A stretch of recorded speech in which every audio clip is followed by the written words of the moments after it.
आता हा जो महामार्ग आहे जवळपास 55,335 कोटी रुपये खर्च करून हा महामार्ग आपण तयार केलेला आहे आणि 701 किलोमीटरचा महामार्ग आहे, ज्याच्यामध्ये वेगवेगळ्या प्रकारचे उडान पूल आणि डोंगर दऱ्याच्या ठिकाणी तयार केलेले वायाडक्ट याची संख्या 73 आहे, 73.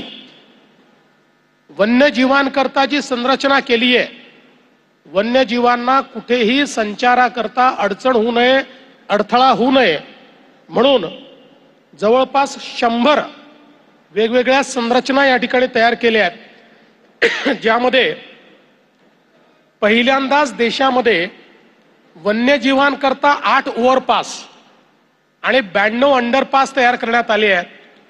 आणि आपण कॅमेरा ट्रॅपमधनं बघू शकतो की अतिशय नीट वन्यजीवांचं विचरण या ठिकाणी या अंडरपास आणि ओव्हरपासच्या माध्यमातून चाललंय.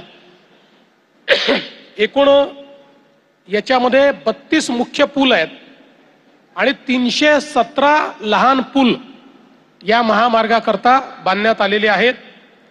59 ओव्हरपास आणि 229 अंडरपास. जितके रस्त्याच्या लगत शहरं गावं येत आहेत यांना एक तर ओव्हरपास मिळालाय किंवा अंडरपास मिळालेला आहे. सगळ्यांचं या ठिकाणी जो राईट ऑफ वे आहे तो प्रोटेक्ट करण्याचं काम आपण केलंय.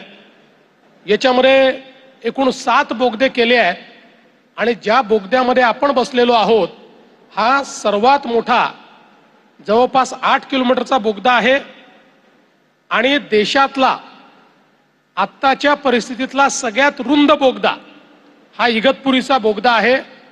अर्थात लवकरच याचा रेकॉर्ड आपणच तोडणार आहोत.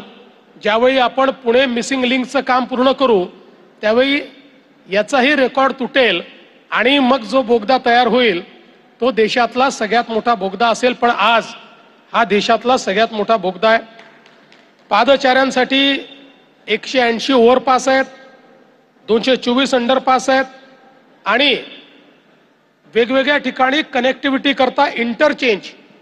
आपण बघितलं असेल जणू काही एखाद्या कागदावर चित्र काढावं अशा प्रकारे हे अतिशय सुंदर असे डिझाईन केलेले इंटरचेंजेस, असे एकूण 25 इंटरचेंज आपल्याला या ठिकाणी या समृद्धी महामार्गामध्ये पाहायला मिळतात.